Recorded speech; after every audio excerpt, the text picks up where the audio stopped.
So this is my first ever travelogue.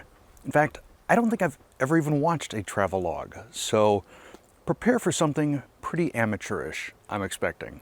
Now if you listen right now, you can hear a fair amount of background noise. As I'll mention later on in this video, I live about a mile away from the interstate, and there's just this constant hum of traffic.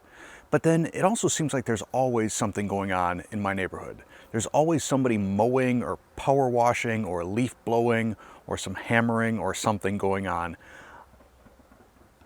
like that. And as a result, I've never really, I can't remember the last time I felt what silence is like. And that wound up being a big part of this trip. Another thing I want to point out is that the audio on this video is going to vary wildly. I was using an iPhone to shoot it all, and I think lots of times, depending on whether you're doing a selfie or whether you've got the zoom lens on, it has a pretty big impact on the audio. I did my best to correct it in some audio software, but I'm hoping it's not too jarring. With that, let's kick off with day one. As is the case with most of our trips, I was ready when the wife said I should be ready, which was 8:30. I was actually ready at 8, but she wanted to be wheels up at 8:30. It is now 8:50. I'm still sitting in the car.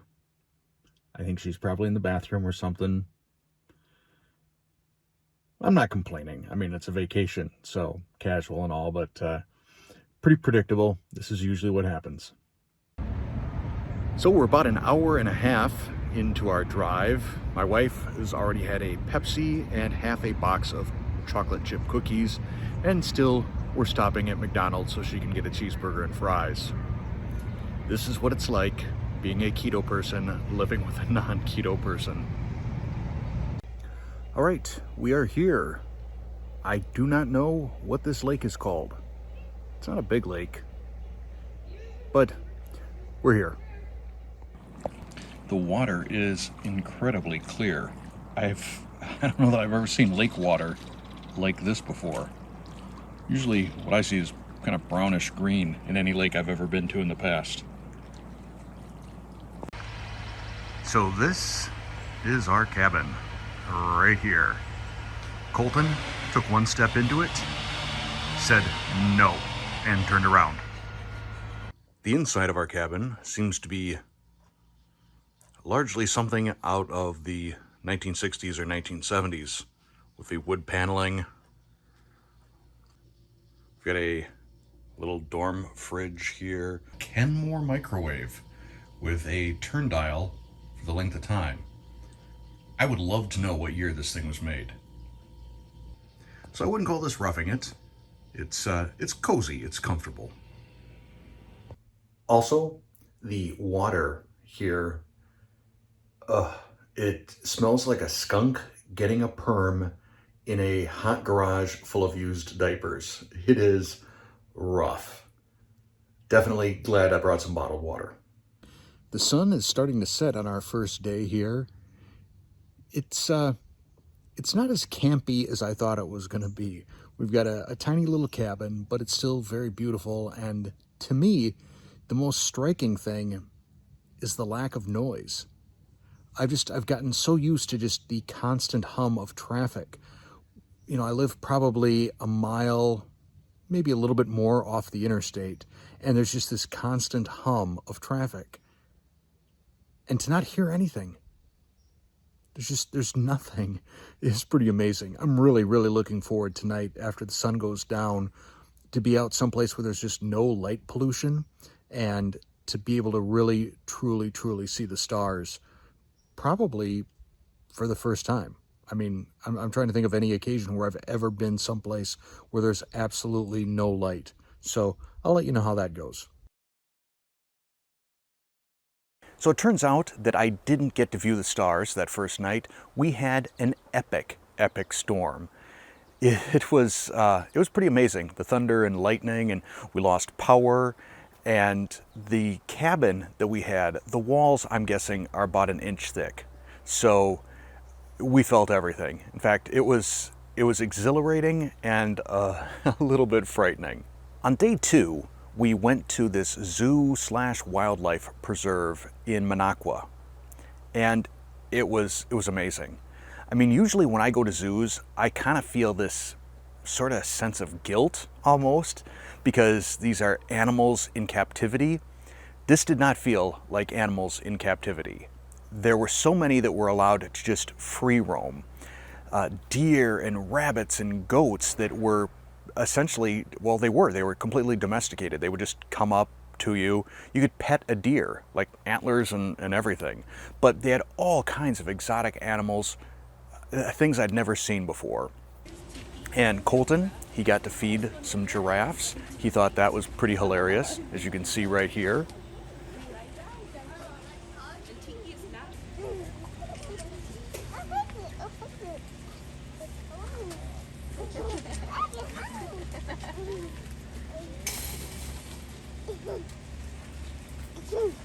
Now, Connor does not like birds, and I think this is also sort of translated to Colton not liking birds. I think birds are a lot of fun. So they had this little aviary type thing that you go into, and the birds would come right up to you. They would land on you. Unfortunately, Courtney didn't get a picture of one where there was one on my head, but to me that was just super fun, feeding the birds.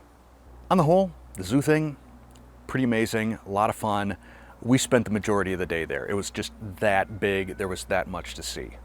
So tonight I am scouting some locations to potentially record a Lean Body Mind podcast that can go along with this travelogue. I don't know about this.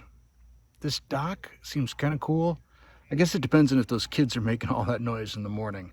We'll see. So I'm in this chapel here on the campgrounds, and I want to do this as respectfully as I can. This is really, really beautiful. The smell, the wood smell in here is just great. The stained glass, gorgeous. The acoustics are just amazing in this place. I mean, I'm speaking in just over a whisper, and it just resonates. It is really an amazing, very spiritual place. It's very impressive. So even though we've been having fun, I was starting to get a little bit frustrated because it felt like so much of what we were doing was stuff that we could have done at home. We could go shopping at home. We could go to a park at home. We could probably even go to a zoo at home, but not nearly as cool. So we're on day 3 of camping, and my wife's definition of camping, I think, is different than my definition of camping. Her definition of camping is kind of like doing all the same stuff that we could do at home. So here we are at a park in downtown Minocqua. We eat at restaurants. This does not feel like what I thought camping was going to feel like. But later on in the day, things really improved.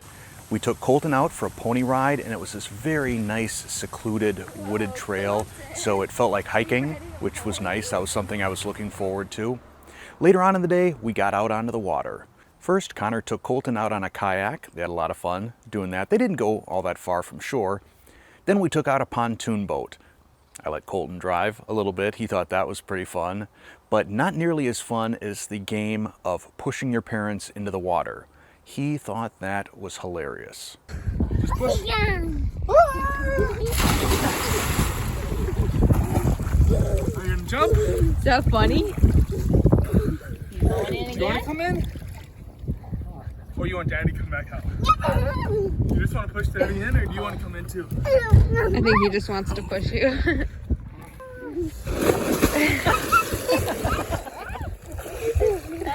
Connor, you look really cool. Jump.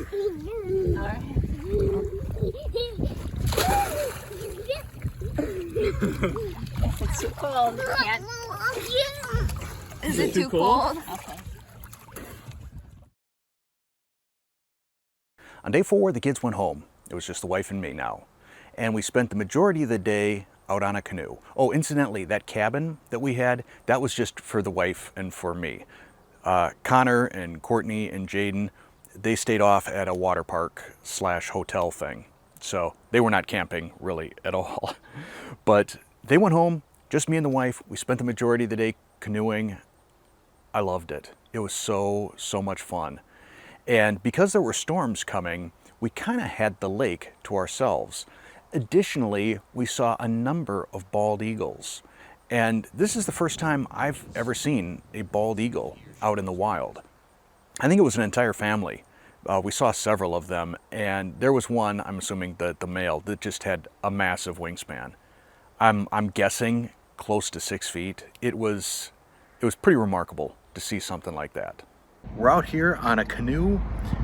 We had some fun earlier. We were on a one of these pedal pontoon boats. It's just so nice, so quiet, really great. And there's my wife. She's in the front seat. You want to turn around and say hi, dear? Don't. Yes, that would be important. Don't tip the boat. Say hi. Rock the boat. This is the LeanBodyMind crowd. Hi guys. Yeah, I don't know if the microphone is picking this up, but yeah, the wind is coming up. The boat is starting to rock a little bit from the waves. I think there are some substantial storms headed this way tonight. So the water is starting to get a little choppy. It's starting to get a little bit windy out here. Kind of exciting. Oh, look at this. The boat's starting to rock, the canoe. I kind of feel like I'm almost going to do one of those Bear Grylls things, like really make this dramatic. So I'm not sure if you can hear this. I'll try and be quiet. It's just the sound of water. It is so awesome. We're out here and literally, like you look at the lake, there is not another boat out here. Not a kayak, not a jet ski, nothing. We got the place to ourselves. And it's super peaceful, and I'm starting to feel some raindrops. And I'm hoping that maybe we can get like a nice deluge on the way back to shore. This is what I was waiting for. The storm. It is windy, it is rainy, and fortunately my wife is paddling the boat. We'll be heading into shore right now because there's a difference between like bravery and foolishness, and I don't want to cross that line. Whoa, just got hit in the eyeball with a raindrop. But yeah, this is what I was hoping for. It was kind of fun. I like canoeing. So it's our final morning here. We're gonna pack up and get going. It wasn't exactly what I expected in terms of a trip. Wasn't what I expected in terms of camping. But it was still a lot of fun, and I discovered that I absolutely love canoeing. I think the last time I canoed was probably at summer camp when I was 10. It is really a lot of fun. I think it's just very therapeutic. Did a whole lot of canoeing, and that's going to be something that I definitely miss. But I'm ready to get going home. I miss my bed, and I miss my internet. I have 0 bars.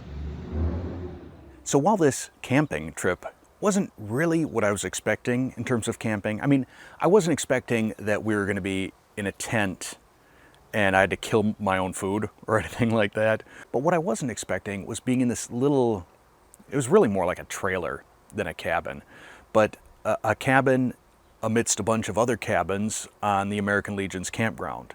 And our cabin was, without a doubt, the smallest, crappiest cabin. They called it the honeymoon suite. And I don't know why. Just maybe to make you feel better about the fact that you're in the smallest, crappiest cabin. And also, every night it was either cloudy or storming. So never got to see the stars the way I wanted to see the stars. Still, even though it wasn't what I expected, it was nice. It was nice to get away. I'll admit, you know, since I'm sort of that hardwired GE type A personality, it did make me anxious periodically being away from home. Not being able to manage serious keto and LeanBodyMind, not being able to take care of my garden, you know. It's just, I get really antsy when I'm away from home. But I did my best, and really, day 4 was the day that I really relaxed. That day, out canoeing, and we spent the majority of the day just out on a canoe, that was worth the price of admission to me. it was so peaceful. It was so quiet. And there's something about canoeing, that sort of team effort or partnership thing. I think canoeing is a great activity between, husband, wife, spouse, partner, whatever. It's really cool. I really enjoyed it. So maybe next year I'll go camping again. I would probably want to find something where it truly is a cabin that's got some space. You're not around a bunch of other people, a little bit more secluded, a little more out in the woods, if that's possible. We'll see. So that's my first travelogue. Hopefully it was at least mildly entertaining. Thanks for watching.